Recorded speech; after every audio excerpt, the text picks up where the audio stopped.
Bonjour à toutes et à tous, on se retrouve aujourd'hui pour un nouvel épisode de la série Le Bilan consacré aujourd'hui à l'équipe cyborg de l'Europe, l'équipe qui fait peur à tout le monde. On parle du Bayern Munich.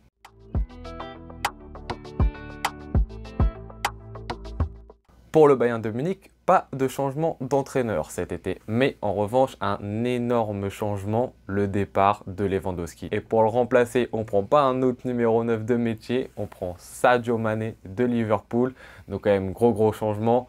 En plus de Sadio Mané, achat de De Ligt en défense centrale, achat de Gravenberch, venu directement comme Mazraoui d'ailleurs de l'Ajax d'Amsterdam. Qu'est-ce que va donner ce Bayern de Munich sans Lewandowski, sans son buteur phare? Ce qui se passe, c'est qu'au tout début, ça se cherche. On a des fois des 4-3-3, à un moment même des 4-2-2-2, avec deux attaquants à l'avant, Mané, Müller.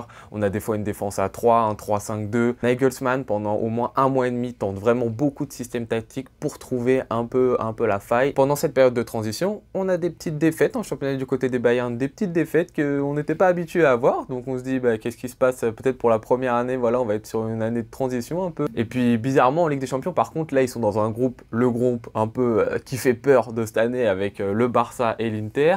Et par contre, là, ils claquent tout le monde. C'est-à-dire que le Barça, ça claque, l'Inter, ça claque. Du coup, on se dit, mais bizarre, en Bundesliga, ça marche pas trop. Et en Ligue des Champions, ils arrivent à exploser tout le monde. Qu'est-ce qui se passe? Et à partir du 17 septembre, match en Bundesliga contre Augsbourg où ils perdent 1-0, et là, ça a tout changé. À partir de ce match-là, depuis ce match-là, le Bayern de Munich a fait qu'un seul match nul, sinon tout le reste, c'est que des victoires. Et c'est notamment aussi à partir de ce moment-là qu'on a eu une formation définitive de la part de Nagelsmann et le Bayern passe à un 4-2-3-1 définitif. Dans ce 4-2-3-1, on a les visages familiers, on a en défense centrale donc De Ligt, le nouveau qui est associé avec Upamecano. À gauche, on a Davies qui cette année est plutôt bon et qui n'a pas trop de blessures par rapport à l'année dernière. À droite, on a pas mal une rotation. On a Pavard qui joue 50% des matchs, donc justement avec Mazraoui. Ensuite, au milieu terrain, juste devant la défense, on a le duo Kimmich-Goretzka. Juste devant eux, on a Musiala qui se révèle là. Il s'était déjà révélé l'année dernière, mais là c'est extraordinaire ce qu'il nous propose. Franchement, je pense qu'il n'y aura aucun suspense que ce sera lui le jeune talent et le trophée Copa de l'année prochaine. Déjà cette année, je pense qu'il devait l'avoir devant Gavi. À gauche, on a Mané qui a mis un peu de temps à s'acclimater, c'est totalement normal, mais qui commence de plus en plus à marquer, qui a quand même de très bonnes stats jusqu'à présent. À droite, ça change un peu. Des fois, on est sur du Sané, des fois, on est plutôt sur du Gnabry. C'est deux joueurs qui sont pas très constants dans une saison. Ils ont vraiment des pics de forme et je pense que c'est très intéressant pour le Bayern d'avoir ces deux profils-là et de mettre le joueur qui est le meilleur au moment où il le faut.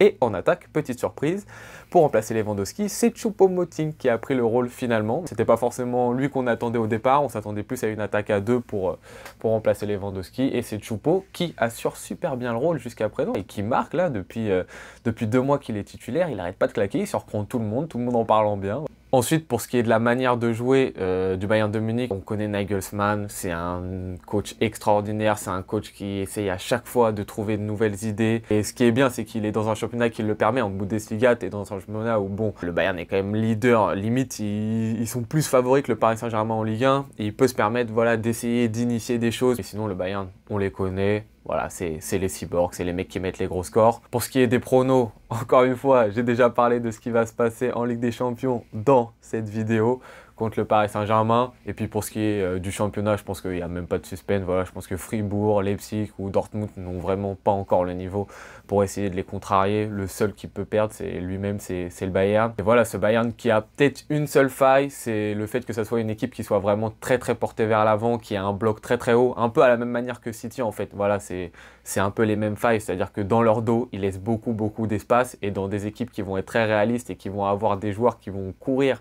et des passeurs qui vont arriver à faire des passes derrière leur défense, ça risque d'être très dangereux. Mais c'est à peu près la seule manière de battre ce Bayern de Munich là, c'est d'avoir une très bonne défense, d'être dans un jour où tu as de la chance, tu as un grand gardien, tu as les poteaux avec toi et que derrière tu as un attaquant, une fusée qui passe dans ton dos.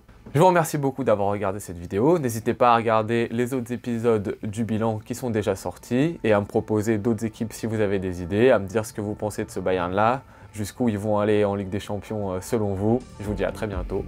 Ciao.